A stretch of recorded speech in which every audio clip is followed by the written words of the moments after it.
Continuing with the theme of China's great interest in the U.S. presidential election, several mainland websites ran surveys asking citizens who they would support if they could actually vote in the American contest.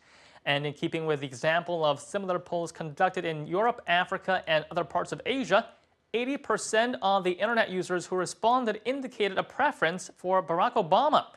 Interestingly, for comparison, French press agency AFP also did their own survey and showed that 63% wanted to see the U.S. stay the course, and now I guess they will get their wish, and here's what they have to say about it.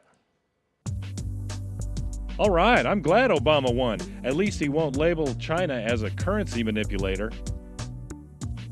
Obama is much more diplomatic. I can't imagine how bad it would be if a Mormon became the president. I believe Obama will initiate change in America that would be felt around the world. Interest in America's big day didn't subside once Obama was anointed the winner. The comments continued to flood Weibo expressing happiness or even relief that the U.S. would continue along the same trajectory as the last 4 years.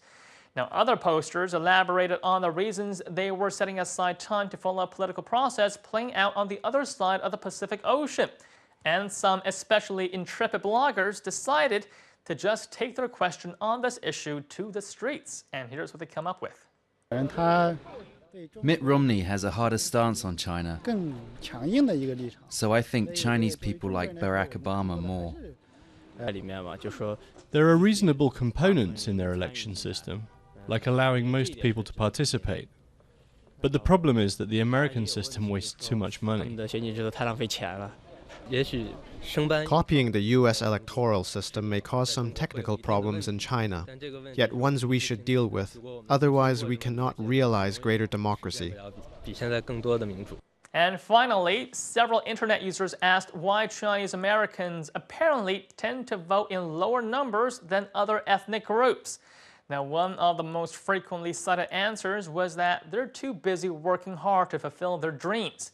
And interestingly though, a Yahoo article published at the end of October points out that the undecided Asian Americans in general are becoming a powerful voting bloc in states like Nevada.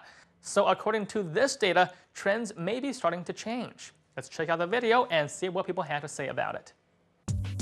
Chinese people had thousands of years of imperial rule. Voting is not in our genes. We are used to being ruled like subjects. It's in our DNA, bred into our minds. Voting doesn't pay the bills. Chinese people are practical.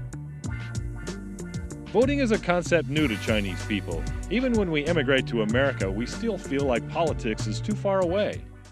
Well, without trying to guess what's in anyone's genes, some forms of change do take quite a bit of time. So for now, it seems that we should keep an eye on this continuing political evolution in the U.S. and see what the future brings.